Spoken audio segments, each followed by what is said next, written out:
Hello, I'm postgraduate in Sanskrit with specialization in Phalit Jyotisham, and currently I'm pursuing PhD in Sanskrit as well. In January 2021, I have joined as an assistant professor of Sanskrit in a private college. Coming to my hobbies, I'm interested in... No, you will not speak unless we ask. Okay, sir. Okay, so you are pursuing a PhD Yes, sir. and this is an administrative post. Yes, sir. Why do you want and why are you not interested to make a good career after Yes. PhD? Okay. Sir, after PhD means the career of academics. So administration was my very first choice. Like in 2011 only, during this 11th and 12th standard, when we are supposed to choose the streams, then only I decided civil services as my career. And then I pursued the graduation in law, so that as an administrator I can be like better equipped with law. And regarding Sanskrit, my homely environment was such that I was interested in pursuing Sanskrit studies. So I pursued that the academics is along with the administration only, but as career, administration is my very first choice. But after being an administrator also, no, I'll be continuing with academics. Like I'll always be a reader and I'll always be a researcher and learner also. So your law qualification, Sanskrit qualification. Yes, How sir. this Sanskrit qualification will be useful to you in the administration? Okay, sir, if I look at the ethical point of view, so the various suktas are there. For example, Sarvadharma Sambhav is there, and this Vasudhaiva Kutumbakam is there. So ethically, they are making me a particular ethical person, which is suitable for administration. Another time, they are also telling me the techniques of administration also. For example, in Kalidasa's Raghuvansham, or we say the Vishnu Sharma's Panchatantra also. Yes. Shortcut. Okay, sir. Legal norm.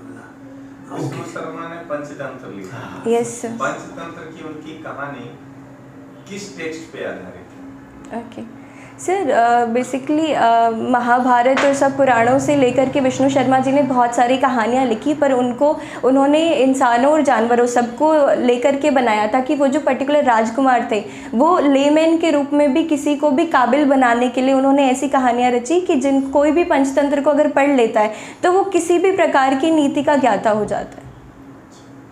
Hitopadesha के बारे में बताइए क्या है? Sir, Hitopadesha जो पुस्तक है उसमें हित के लिए उपदेश दिया गया है कि आपके लिए कौन से कार्य किस स्थिति में हितकर रहेंगे, तो उससे रिलेटेड उपदेश है कि ऐसी सुक्तियाँ हैं कि कौन अच्छा मित्र हो सकता है, कौन सी विद्या अच्छी है, विद्या अर्थ करके। श्लोक बता सकते हैं?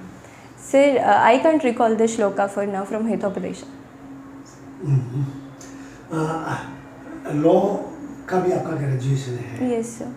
तो एक लॉ आता है, law of tort. Yes sir.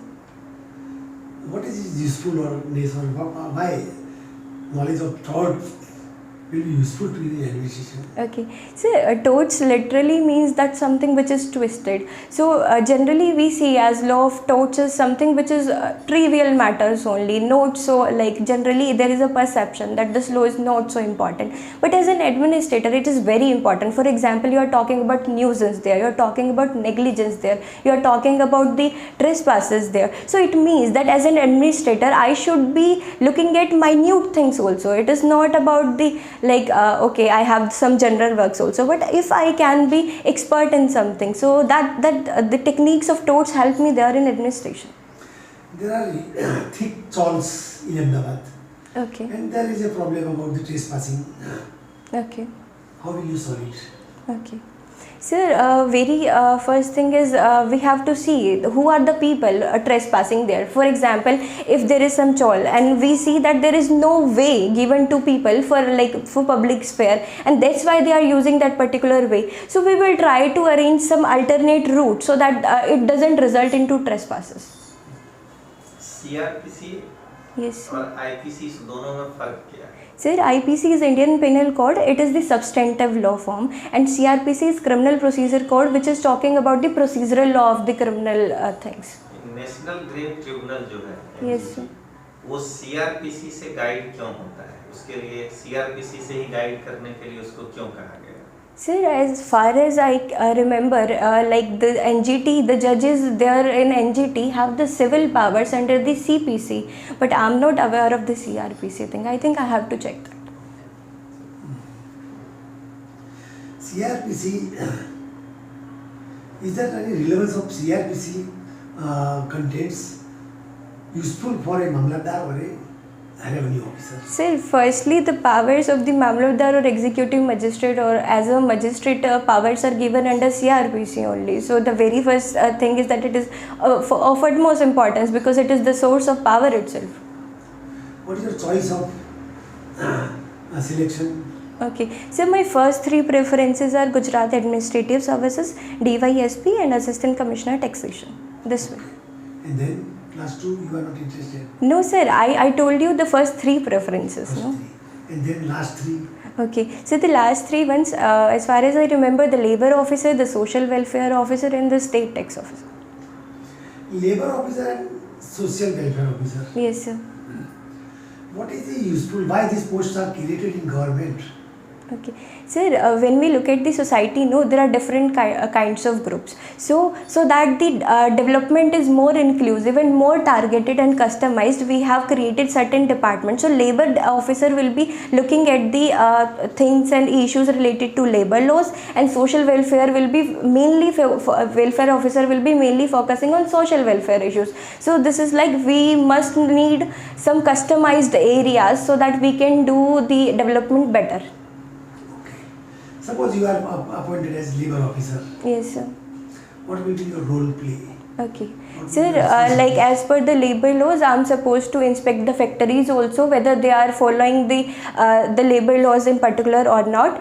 Second thing is that a certain registration of the factories related to this labor laws will be there in my office only, and along with supervision, inspection and registration, I am also supposed to deal with the particular cases and grievances of laborers in regard to these laws. So only labor law, one act is enough to you. No Yes, sir, there are other 2-3 acts. yes sir, no, the name is not labor act, the labor laws is a like umbrella, an It's a group of umbrella laws, yes, term. Yes sir.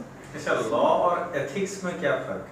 Okay, sir, when we talk about ethics, no, it's about right and wrong behavior which is socially recognized and which you must be following in a profession. But when it comes to law, no, it's had legal authority also. It's a set of rules and regulation. It is not based on morality. It is not based on right or wrong without the punishments. But when law comes into pictures, no, the sanctions come into picture. Legal person से क्या मतलब है? So legal person means that a person who has this the legal validity as per law. For example, a company can be legal person in certain context. A living being, can he be a not person? Sir, a living being is a legal person.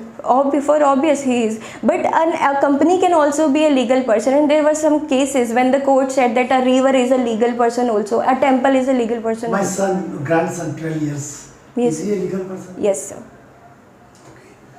No, so labor side, you have done well. Yes. But suppose you are posted as social welfare officer. Yes, sir. Then what will be your role change? Okay. Sir, first thing is that I am supposed to implement the government policies of social welfare for different kind of people. Like though we have the certain particular department for SC, STs, women and this tribal areas also. But as a social welfare, collectively I have to look at the social welfare schemes, be it the OBC ones or be it for the old age persons. So I am supposed to implement those schemes. So everything, the registration or the supervision of these schemes, that will be my work. Now, why are you not speaking in Gujarati? I know you, why I am not, but as an interview member, I will, somebody will open up this. Yes. Let us try. Okay. So, બરાબર તમે ગુજરાતીમાં કેમ નથી બોલતા? Sir હું ગુજરાતીમાં બોલી શકું છું બટ હું ઇંગ્લિશમાં બહુ વધુ કમ્ફર્ટેબલ છું. That's why I M speaking in English. મારો અભ્યાસ અંગ્રેજીમાં થયો છે. એકદમ સરસ થયું. તો તમે ગુજરાતીમાં ભણ્યા નથી અને તમે ગવર્મેન્ટ ગુજરાતમાં એના કારણે તમને શું શું તકલીફ પડી શકે? Sir, one thing can be the language issue. I think that's the only reason, that I have to work upon my language skills better. But I feel that like even if I would have been living in Gujarat for long, I would have been in touch with one dialect only. So if I'm living in Ahmedabad, I don't know the Kathiawadi, I don't know the Bhuj, I don't know the Kutchi also. So that's a trivial matter only. When you are posted somewhere else in a particular area, then with gradually you can learn that particular dialect and language. Gradually the vocabulary increases, no? Yes. What are the speciality of Gujarat? Okay. So when we say Gujarat, no, so very Gujarati માં થોડું try કરો તમે. okay. Gujarati વિશેષતા શું છે? Gujarati bhojan, Gujarati Sanskriti, and Gujarati model also. So these three. ગુજરાતના progress બાબતમાં શું કહેવા તમે કહીશું? Okay. Economic progress. Sir, when we say that Gujarat is Gujarati try કરો. okay. Sir, ગુજરાતના પ્રોગ્રેસ વિશે ગુજરાતી મોડલ બહુ ફેમસ છે. ગુજરાતી કોસ્ટલાઇન પણ વધુ છે, તો કોસ્ટલાઇન વધારે, ship and the export work બી વધારે છે. ગુજરાતમાં ફિશરીઝ અને ટ્રાઇબલ આદિવાસીનું પણ છે. ગુજરાતમાં કોઓપરેટિવ સેક્ટર બહુ સરસ છે. Very good. બસ ઇનફ. હવે સર Yes.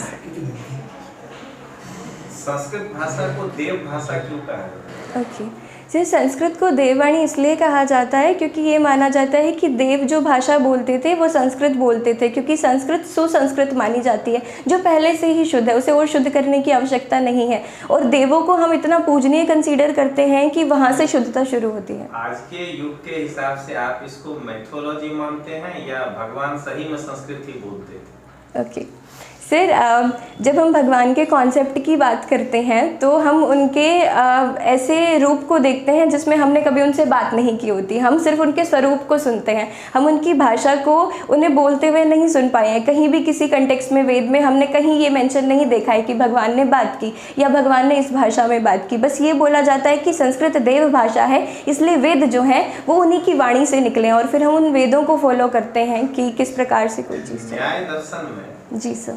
शेषानुमान एक टर्मिनोलॉजी है. जी सर. इसका मतलब क्या है? सर, शेषानुमान एक प्रमाण का प्रकार है और इसमें ये माना जाता है कि जैसे अनुमान है, अनुमान प्रमाण कैसे होगा कि मान लीजिए कहाँ पे धुआं है तो हमें लगेगा कि हमने सिर्फ धुआं देखा तो वहाँ पे आग होगी ही, तो उस प्रकार का शेषानुमान होता है. शेषानुमान. जी सर. चारवाक दर्शन के बारे में सर, चारवाक दर्शन को हम नास्तिक दर्शन के रूप में देखते हैं. चारवाक की जो फिलॉसफी है वो आत्मा को नहीं मानती है. चारवाक दर्शन वाले जो सामने दिखाई देता है केवल प्रत्यक्ष प्रमाण की बात करते हैं और वो लोन लेकर भी उन्हें घी पीने की आदत को बताते हैं. आपने कहा कि आत्मा को चारवाक नहीं मानता. जी सर. आत्मा को बुद्धिज्म भी नहीं मानता. जी सर. तो फिर दोनों की फिलॉसफी में क्या अंतर है? सर, चारवाक जब बात करते हैं तो वो पुनर्जन्म की बात नहीं करते हैं. वो विश्वास रखते हैं कि जो है इसी जन्म में है, जो करना है यही करना है, इसके अलावा हमें कुछ नहीं पता है. लेकिन बुद्ध जो है वो पुनर्जन्म में बहुत विश्वास रखते हैं. वो बुद्ध की जातक कथाओं की भी बात करते हैं जिसमें बुद्ध के अलग अलग जन्मों की बात होती है. तो आत्मा का कॉन्सेप्ट नहीं भी है तो भी पुनर्जन्म की बात बुद्ध करते हैं. હમણાં છેલ્લા થોડાક વર્ષોથી સંસ્કૃતનું મહત્વ વધ્યું છે. શું કારણ? Okay. Yes, so when we see that there is this national education policy, so રાષ્ટ્રીય શિક્ષા નીતિ પણ છે જેમાં પણ 3 લેંગ્વેજ ફોર્મ્યુલાની વાત થઈ રહી છે. સો સંસ્કૃત માટે બહુ ઉપયોગી થાય છે. છેલ્લા વર્ષે there was this bill, no, central Sanskrit university bill પણ થાય છે. So 3 universities are now looked at the central Sanskrit university status. Okay. Yes. તો એ તો સરકારનો જોક વધારે છે સંસ્કૃત માટે. जी sir. ફાયદાકારક છે. Sir, I couldn't understand your question. Is it good that Sanskrit is emphasized more and more nowadays? Okay. Yes, sir. I find it good. The reason is that it is not about the language in itself. It is about the vast literature, and the literature of Sanskrit has our ancient Indian culture also. So we have the ancient Indian knowledge also. So while like when we motivate Sanskrit, no, it is not about the Sanskrit as a language only. It is about our ancient culture and the ancient knowledge which can be used in modern times also. लेकिन ऐसा नहीं समझता है कि संस्कृत को बढ़ावा देने से जी सर. पाली और प्राकृत बोलने वाले दो संप्रदाय के लोग सरकार के विरोधी हो जाएं जी सर. और सरकार को आगे कहीं समस्या का सामना करना पड़े, बौद्ध और जैन उनके विरोधी हो जाएं। सिर पाली जो है वो बुद्ध की भाषा मानी जाती है और प्राकृत जो है जैन की भाषा मानी जाती है. पाली और प्राकृत में बौद्ध और जैन के ग्रंथ तो लिखे गए हैं, लेकिन पाली और प्राकृत भाषा को वो बोलते तो नहीं है, बोलने में वो भाषा उपयोग नहीं की जाती है. और आज के समय में जब हम किसी फिलॉसफी की बात करते हैं तो अब लोग सिर्फ बुद्ध को नहीं पढ़ रहे हैं, अब जैन को नहीं पढ़ रहे हैं, अब इंडियन फिलॉसफी के स्कूल्स को लोग पढ़ रहे हैं. तो मुझे नहीं लगता कि सिर्फ एक भाषा को बढ़ावा देने से दूसरी भाषाओं का हम अपमान कर रहे हैं. हम साथ साथ कहीं भी एक डिपार्टमेंट होता है तो वो department of Sanskrit Pali and Prakrit कहलाता है, ना कि सिर्फ डिपार्टमेंट ऑफ संस्कृत. जितनी संस्कृत वार्सिटीज़ हैं वहाँ पे पाली और प्राकृत के लिए भी चेयर्स हैं. Last question. Yes, sir. Evaluate the progress of women in post-independence India. Okay, sir. As India was the very first country which gave the this electoral right, the universal adult franchise to women, no. So that was the very first progress. Secondly, we have given reservation to women also. Thirdly, like though we are still living in patriarchal world, no, but still there is the improvement in the position of women. And fourthly, the recent one, the recent NFHS survey, no, now we have the 1020 women over 1000 men. So that's the that has happened at the very first place. So I think that's a wonderful achievement also. Thank you, sir. Sir, दो शब्द में